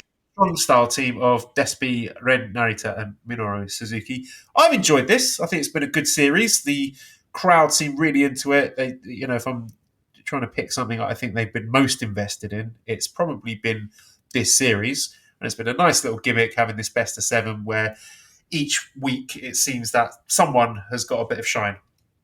Whether that's been Narita getting a big pinfall I think he pinned Shota, didn't he? And then Yeah. Despy and Suzuki were, celebrating with him. They were really happy for him. That felt like a big moment, even though, it's a bit of a nothing match, really. But it felt like there was a bit of extra spice to it. And Watto getting a pin over Despy. So, yeah, it's been a really interesting one. I'm finding it very difficult to call who, what is the End game. What's the end game? Yeah, who gets the pin or submission? Who is this giving the rub to? And what is the direction for them moving forward? I mean, I could see Despy and Watto having some sort of singles match that, maybe that will determine the next person that gets to challenge Hiromu, maybe even at the Dome. I don't know. Shota and Ren, that seems to be inevitable that they're going to be heading to some sort of singles clash. Could that be at Wrestle Kingdom? Maybe. I mean, it could be another situation where the winner of that gets to, I don't know, challenge Will Ospreay for the US title or something. So there's quite a few variables here, and I can't really decide which direction I'm leaning on. I would say, I don't know. I can't pick. Right. It's too hard. Right. Give up. Yeah. I mean, who needs it? Who needs it the most out of these 6 guys? Probably Ren. Probably. Anytime you need to add extra spice to something, though, like make it a best of 7. At least there's something on the line, and just like you said, at least it's you got some stakes in the game. Like we're about 1, 2, maybe 2.5, 3 months away from Wrestle Kingdom. And it does feel like there are a lot of loose ends that have to be tied up. And again, there is a bit of time, a little bit of time. But it does, aside from like Naito, it doesn't feel like there's anything that we can hang our hat on of, okay, this is happening, at Wrestle Kingdom, or these are the feuds that we can expect, or stuff like that. And again, I don't want to think that in the past it's been different, because maybe it has, maybe it hasn't, depending upon the year. But I just feel like there is so much up in the air, like in general, like you don't know. And I don't know if I think that that's a good thing right now. Like usually it's a good thing when it comes to individual matches, like who's going to win. That's always great, because the surprise element, and it could go either way. But with this, it does feel like we're flying a little bit by the seat of our pants, a little bit. I could see maybe another Nagata-Suzuki match being a nice little offering for maybe a Royal Quest or something. I think people would be into that. But yeah, I think maybe give Ren some more shine on a big show, and leading to these guys pairing off in some fairly interesting singles matches in the future, maybe like a power struggle or something. Anyway, 6th match is the Strong Openweight Tag Team Championship match, where we have the champions, War Dogs, Gabe Kidd and Alex Coughlin, defending against the challengers of ELP and Hikuleo. I'm, as much as I've said that this Bullet Club GOD thing has been rubbish, I'm into this. I mean, I love Gabe Kidd. I think Alex Coughlin is improving a lot, and I'm interested to see what this ELP Hikuleo tag team, how they operate, how they function, what sort of synergy they've got. There's definitely opportunity for some cool tag moves there, and I think the home fans are into both these guys. There's almost to the extent which there's quite a disconnect between them and the Western fandom, because it seems, even if you were to ask our Discord, there's very little enjoyment for ELP and Hikuleo. But from what I've noticed, the fans in Japan and Korakuen Hall seem to really love both guys. So I don't think they're going to win this. I think it's more interesting to keep the titles on the War Dogs team. And again, with the caveat being this is only the strong open weight titles. This is not the proper heavyweight tag titles. It's making me question, why do we still have strong open weight tag team championships for a dead brand? But yeah, that's another question for another day. I mean, I'm never going to complain having the opportunity to see Gabe Kidd belted up. So I'm going to call a successful defense for them. Sure. I mean, we can do that. I got no problem with that either. These titles, again, a lot of times it's the person who holds the title that makes the titles more relevant and more important. And I think they've done a good job of making sure that they're doing everything in their power to make these titles that on the surface seem pretty. Why do we have them? Still somewhat relevant. But that being said, I think the match will be, good, but it's like, I don't know. Like, I like both teams. I think both teams are fine. I don't hate Hikuleo and ELP together because I know it's temporary. And I think that's one of the reasons why people have such a problem with it is the fact that they see brighter things for ELP. And I think everyone can agree that that's his future. I know that there's like this fraud watch on ELP, but I don't think it's anything to do with him per se. I think it's more to do with the fact that what he's aligned with the faction, the purgatory of mid card. But I don't have a problem with it. I can't say I'm super excited about it, but I don't have a problem with it. And here's the thing: I think there's enough people in the ring to make this match, even with the limitations of Hikuleo. I think there's enough people in this match that will make not only this interesting, but cover up a little bit and play to Hikuleo's strengths, which, again, I've been saying all along. Let's make him a monster. Let's not make him the gentle giant. Let's make him a bit more of a monster. And hopefully we'll get a little taste of that here because I think it's desperately needed. I really do. But again, I think that there are enough people in that ring that are talented and young and energetic. And Hikuleo, I would put in that category. It's just that you're a little bit limited in what you can do. Let's play to his strengths. Let's be a big monster. Let's let ELP do the heavy lifting, and I think we have a good match here. I think we have a strong match here. Pardon the pun. I don't think we need to change any titles, though. I don't think we need to do that because I hate to say it, but these titles are absolutely fucking meaningless. I don't know. Here's the thing. I want people to not win. I want people to not win because then they're stuck defending these fucking titles. If they don't have the titles, they can move on to bigger and better things. That's really my thought on this. The losers are the winner. Yeah, right. Yeah, and it's going to be sort of a weird dynamic with presumably both of these teams being in World Tag League and having World Tag League having a pair of tag champions in it who are not the IWGP tag champions but have got different tag titles. It's weird and messy. Get rid of them. It's confusing me. I don't like it. Simple is better.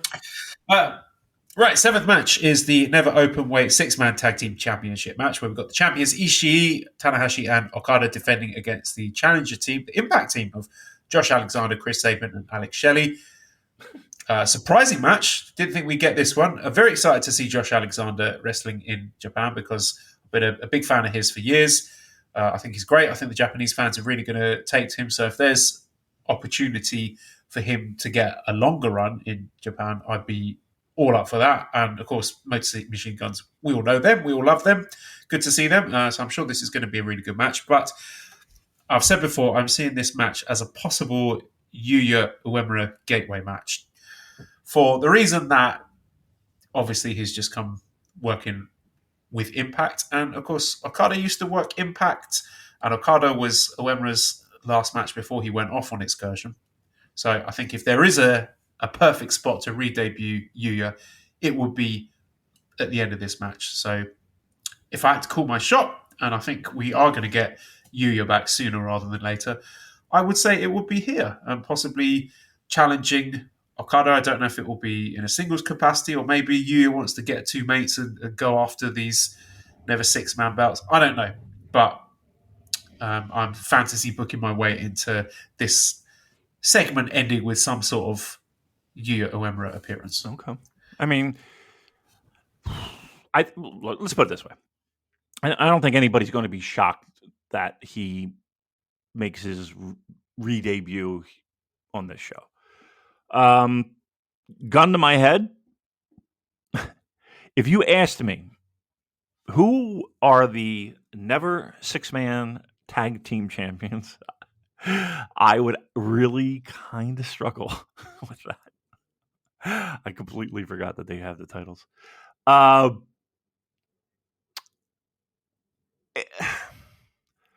only thing I worry about, Joel, is that like how I want that to be the case. Like I want that debut. I keep saying debut, but we'll just call it fresh paint debut. To be special, and I want it to be big, and I want it to be impactful. I really do. I for some reason I just don't think they have it in them to do it. Josh Alexander, I hope fucking impresses everyone and lands a full-time gig, because like that's one guy that I think could help the roster big time. I really do. Does he challenge Okada or challenge anybody? I mean, he definitely could. I just don't have the faith that it'll happen that way. I just don't. Maybe, hopefully it does. Hopefully it does.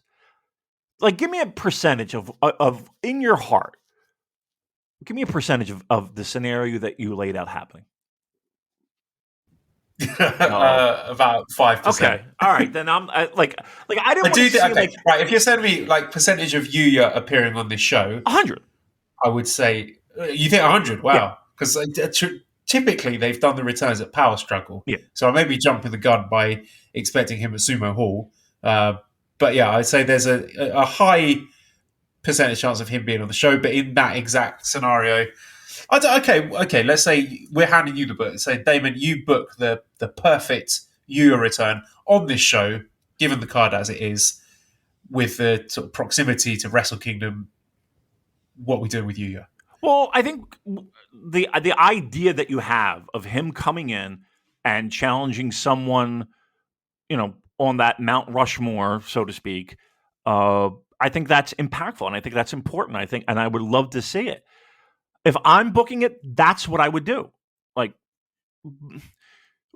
but they don't, and when they do it, it is so infrequent that it's incredibly special.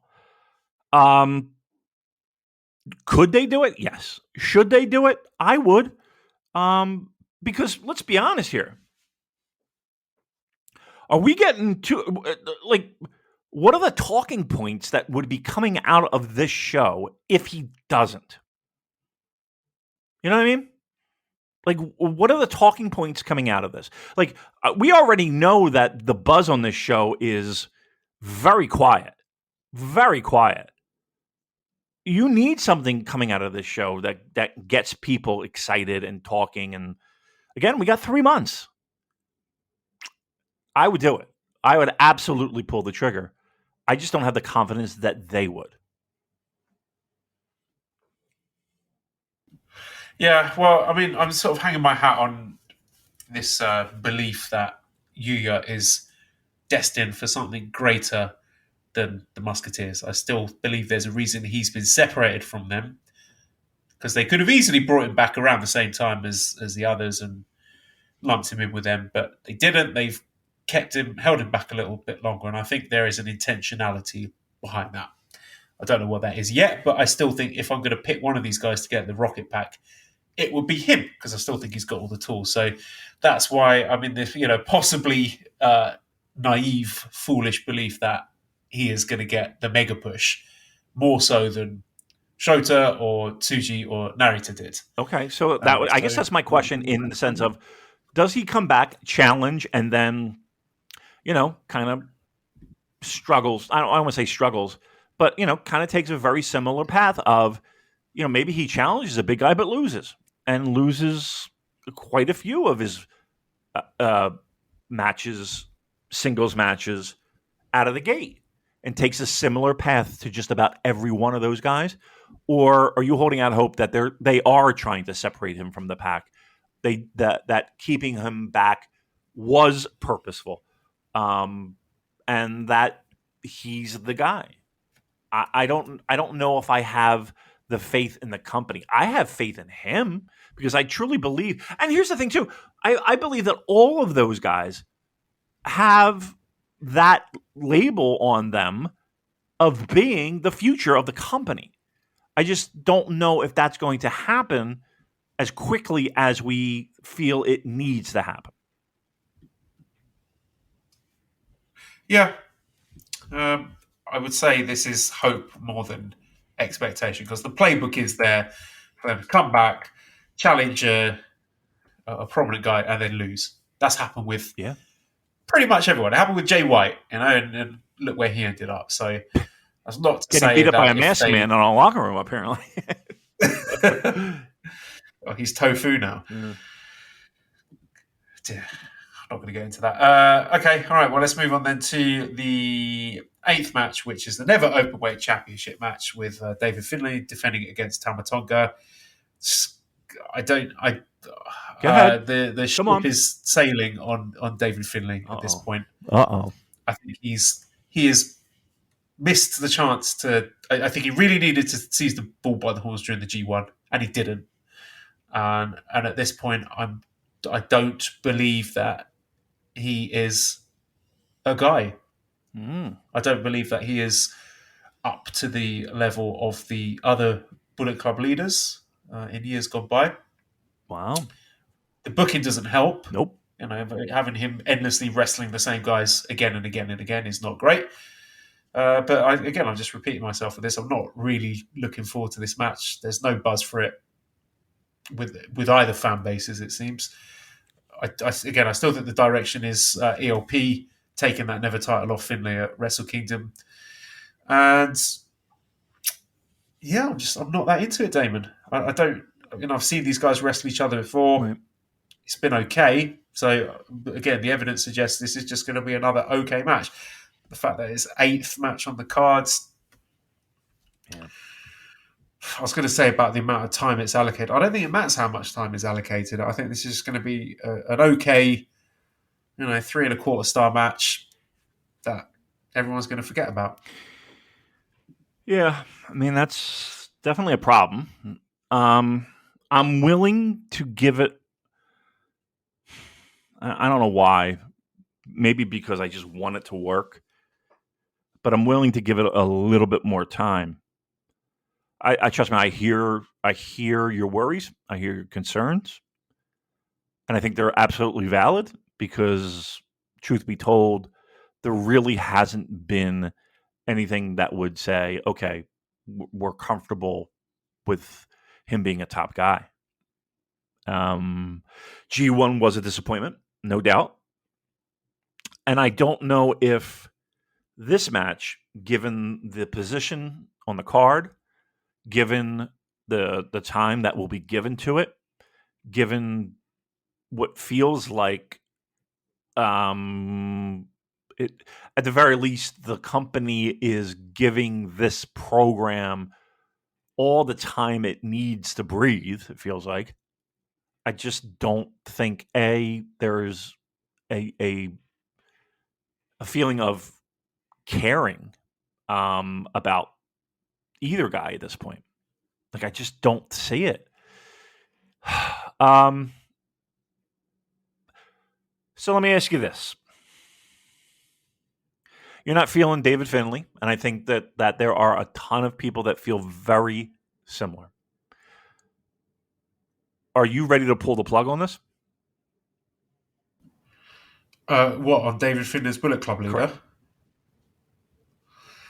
Well, what's the ceiling for it? Like, what is David Finlay's ceiling? Like, is he a guy that you could see as IWGP Heavyweight Champion? Because I don't. Currently, no. Currently, I don't. At the time of the turn, I thought it could be. Like, I didn't think he couldn't be. I think that if they positioned him well, that he could be. I don't know if in this day and age, being the leader of Bullet Club means as much, number one, and number two, the responsibility of having that great match is that much of a deal breaker when it comes to being the leader of a Bullet Club. I understand that, in the past, the people that were the head of that faction could produce fucking magic. I absolutely get that. But I don't know if that is as much of a focus with David Finlay as it might have been with those other guys. Now, that being said, they have an opportunity here on this show, this match, this card. They do have that chance. Let's make no mistake about it. They do have that opportunity. I guess what I'm trying to say is this. This is it. Like, to me, this is for both guys. Like, to me, this is it. I don't know what else we can do. Like, and if after this match it is what it is, then it is what it is. I think he has it in him. I think it can happen. But each and every day, I think those my feelings in a positive direction get whittled. So, like, there's only so much rope I have. And I think, to me, this is a big time spot, and it's both of those guys. And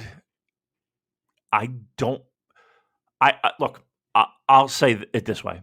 I challenge them to do it. Prove me wrong. Prove Joel wrong. Prove whomever. And you know what? They might think, fuck, I don't have to prove shit to no one. I'm the one getting paid, and fuck you. Okay, fair enough. But know that you have a chance to change people's minds, both of them, and it's up to them at this point. Because I really feel like of any program, I feel like New Japan has really given them as much rope as they possibly can. And if they can't do it, then they can't do it. But this has to be somewhat of a line in the sand. Yeah, I think my challenge with David Finlay, as I've said before, is have a great match with someone who's not Will Ospreay. Right. And again, to be fair, they've not given him that many opportunities. I mean, I'm sort of racking my brains to, has he had the chance to wrestle like a Naito or an Okada or... Okay, but... I was going to say Shingo, but he did wrestle Shingo and it was completely forgettable. Right. So, I mean, yeah. Maybe, hey, listen, the block that he was in maybe wasn't the sexiest. But you can't... Listen, you can't, at least in the past... Excuses. You're just making too many excuses. Right. At the end of the day, if you want to be a top guy, you've got to prove that you're a top guy. Yep. Yeah, I'm totally with you, Joel. I like there's... It's not like David Finlay has just shown up at New Japan Pro Wrestling. How long has he been with this fucking company? Like, he knows the expectation. Like, you know what I mean? How long has Tama Tonga been in this fucking company? Like, you talk about, Devitt and, he was there. He's been here the whole fucking time. Like, what other opportunities do we need to give both those guys? Honestly, like, what you're the leader of arguably the most popular faction in New Japan Pro Wrestling history. What more do you want? What more has to happen? It's up to them.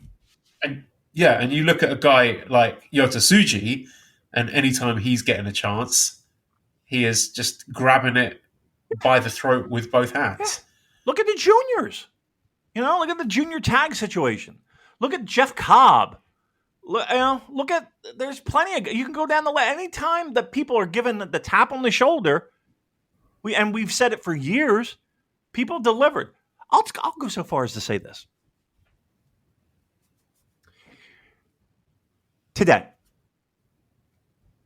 I think that I would have more faith in Yuji Nagata having a great match than David Finlay. Well, we've had more evidence in recent history of Nagata having great matches than Finlay with his run in All Japan. No doubt. Right? I mean, I feel confident in that. That, again, you're letting it all out. Balls to the wall.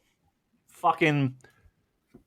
And again, the only reason I picked Yuji Nagata, I mean, listen, in the past, yes, he was, one of the best in the game. But he's well past his prime. And I'm comparing it with a guy who is in his prime. Like, here's the problem. And I hate this to be this fucking guy. This is the ceiling for both of those guys. Like, do you see any remarkable turnaround or change or another level these guys can hit? Because they've had years to get there. And every once in a while you'll see like little glimmers of hope. But they've had years to take advantage of this. This is the ceiling, if it feels like. Or do you think there's another level with both of these guys?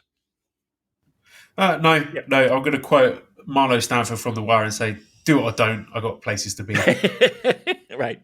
And here's the thing, too. There are a lot of young guns that are more than happy to slide into those roles, and they are breathing down their neck. Yeah, literally in some of these backstage promos with Gabe Kidd. He's the guy. I'm telling you, he's the guy. And him being so good is making Finlay look bad by comparison. And again, this is just more hopeless fantasy booking on my part. But if it were me, that would be the direction I go. All right, that's fair enough. I'm at least going to give them a shot, but know that I'm at the end of my rope with both of them. Yep. Same. All right, ninth match then is the IWGP Junior Heavyweight Championship three-way match with Hiromu with his sixth defense against the challengers Mike Bailey and Lio Rush. Normally, I dislike the multi-way matches, but I have faith in all three of these guys that they're going to make it work and they're not going to do the usual thing that you've outlined in the past of a guy getting thrown out the ring and having a little nap while the two other guys have a singles match in the ring and then they just take it in turns doing that. I don't think they're going to do that. I think all three of these guys are too good to allow that to happen. So whilst this is a bit of a strange match, I am looking forward to it. I think they're going to do some really exciting and creative and crazy stuff. Leo it was a really quite deranged promo after that main event at Korakuen Hall where he's lying on his back, laughing maniacally. And I still don't really know what is he a babyface? Is he a heel? Because he seemed to be heel coded, if you like, within the last few weeks, particularly in the US shows. But it was a bit of a baby face. There were baby face aspects of his promo, and he was talking about bringing his family to Japan. I don't really know what he was getting at there, if they're moving here or if they were just coming to watch for the show. But either way, Lio Rush being in a top spot in New Japan Pro Wrestling is nothing I'm ever going to sniff at. So it's exciting. I'm looking forward to this match. I think, I don't know, man. Like if Lio Rush had signed on the dotted line and is going to be committing to New Japan for the foreseeable future, then I would say that's a good reason to belt him up. But I still sort of leaning towards Hiromu going after this defense record-breaking reign. So I think Hiromu retains it. Yeah, I don't know if, again, Mike Bailey being in Best of the Super Juniors last year plays any factor in him being taken seriously to hold the belt. So to me, it's between two guys. and I'm leaning heavily toward Hiromu successfully defending. But once again, like to me, excitement is on the juniors. Like the juniors are across the board carrying the show. And I think this match will be fantastic. I think you're right. I think there's a lot of creativity between all three guys to make it not that, three-way that we all dread. No, I think we have an opportunity here to see something great, and I think we will. And once again, like I said, it's the juniors that are carrying the load on the show. Main event is the IWGP World Heavyweight Championship Lumberjack Death Match. SANADA with his fourth defense against the challenger EVIL. Booze, right, says, how fucking stupid is it to have your champ walk around beltless? Because on kayfabe, he, his entire faction, and the IWGP committee are the Keystone Cops in their inability to retrieve it. I've been fine with the reign until this program. Now I can't take him seriously. My goodwill for him being champion is reached the end of the line here. It's so stupid having EVIL take his belt, and then they're having interviews together, and EVIL's like literally yards away from him holding the belt, and Sanada's just there looking pretty in a suit, looking gormless, doing absolutely nothing. So it's very silly and very bad. The match, I mean, the EVIL thing works when there is a suspension of disbelief. Like you think that there is a chance that he might win, and that is usually most effective in like a tournament scenario where you think, they might just be crazy enough to do it. Now, look, is there absolutely no chance of EVIL winning this? No. I mean, would it make my head explode if EVIL were to win here and we do EVIL versus Naito at Wrestle Kingdom? I could see it. Yeah. I could see them doing that. I don't think they will do it, but it's not beyond the realms of possibility. So I guess there's that to add a little bit of juice to this one. But I mean, there's a time and a place for the House of Torture stuff. I'm look more favorably upon it than most do, I suspect. But main event of Sumo Hall ain't it. This ain't it. No, and I think that the feedback that we've gotten, there's similar thoughts there. I can't believe that in this day and age we're talking about this as a main event for a big show that we're hopefully all excited for. I predict, as the Kaiser Chiefs would sing, I do predict a riot. I do predict a riot. I think there will be plenty of shenanigans. I think there'll be lots of stuff that we would normally hand wave. I think it almost has to happen. Like, seriously, these are two guys that, at least for the history of this show, and which, this is show number 275,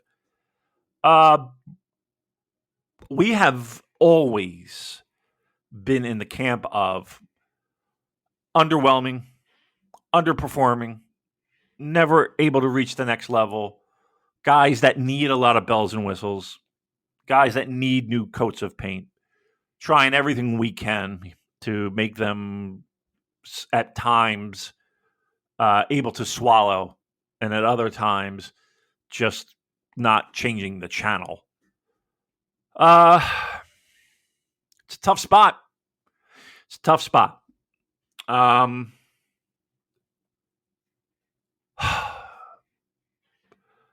I don't know. Like, I think we all tune in to New Japan with one common denominator, and that is a juicy main event. The rest of the card, we've had shows where the rest of the card has been great. We've had shows where the rest of the card has been average. We've had shows where the rest of the card has been shitty. But it always seems like the main event comes through. I would say 95% of the time. And I think we're in trouble. Which, again, has me concerned, because as much as, people kind of want to discount at times the importance of a New Japan main event. It is the last thing people remember. And it's the last thing that people talk about. And it really is the thing that can collectively bring New Japan fans together. We may disagree with the direction of Bullet Club, and we may disagree with if this title is meaningless, or if this tag team is worth the squeeze, or bringing this person in, or all of that. That's why we do this show, to have that conversation, right? To have that, at least you in your car, or you at home on your earbuds and AirPods, or whatever you're doing while listening to my soulful voice. We all can agree that, for the most part, it's the main events of these shows that we hang our hat on to say, yep, this is the product that we support. We are in trouble. We are in trouble with this. Bells and whistles galore. I think that you have to. You have to. And that's going to piss people off. But at least here's what I'm going into this as. No, when they have when these guys have a straight singles match with no interference and no cheating, no shenanigans, it's not very good. No, they did it before. It was mediocre. They've done it enough. Yes, and like taking these two guys and putting them in the same spot, maybe even against different guys. It's they haven't been in the history of New Japan Pro Wrestling. I don't think anybody's putting any one of their singles matches in the top 20. I don't think anybody's having any risk of losing their spot that are in the top 20. Yeah, it doesn't. And this is what we got as the main event, which is concerning. And in any direction they decide to go. SANADA wins. Are you going to give a fuck? I'm not. EVIL wins. You're gonna hate watch. You're gonna turn off that fucking TV and be like, ugh, what the fuck are we doing? Right? I think everyone would agree with that. I'm just in get the belt on Naito mode. Yeah. Fast forward to January 4th, but that's where we are. That's why when people say, "Oh, Damon, he's so negative and he's so blah, blah, blah," and he's well, okay, fair enough, but this is what you want? You're okay with this? Because if you are, I'm going to be very truthful with you. You are that apologist, and you are that person who just anything that they do is fine by you. Okay. That's fine. I can't live my life like that. Sorry. I think I'm sort of almost siding with the people who are just like, yeah, fuck it, let's put the belt on EVIL. Let's go big or go home. We may as well at this point. We've come this far. Yeah. That's Destruction in Ryogoku. Not the best card, is it? No. Again, the juniors are carrying the show, and I think those matches will be great. But yeah, this one's a bit of a slog, as they say. Now, I will say this though. A lot of times on paper, when we look at these shows, they're head scratchers. But we come back the next week and we're like, whoa, what the fuck? This happened and that. So that's what I'm rooting for. That's what I'm hoping will happen. That tons of stuff will be interesting and fun, and this show will help set the ground for that. But on paper, yeah, this one is not one of the best. That's for sure. Yes, I think there will be lots of discussions after the show, but it won't be about the main event. I don't think it will be about the matches. I think it will be about people, returns, angles, rather than the actual wrestling itself. But yeah, that's that. That's it. Right. Anything else before we get out of here? Well, no, I don't get shit. We talk for 2 hours. You got to go to bed. It's probably midnight over there, isn't it? Yeah, it's 11 o'clock. I would like to go to bed. Okay, so redcircle.com/shows/super-j-cast. If you want to give some money our way. Also, if you're interested in guest hosting during World Tag League, please get in touch. If you can send a little audio sample, that would be good as well. ProWrestlingTees.com/SuperJcast for our lovely t-shirts. Thanks, as always, to editor Dan, who's on Twitter at LousyHero219. You can follow us on Twitter at SuperJcast. Thank you, everybody, for listening, and goodbye.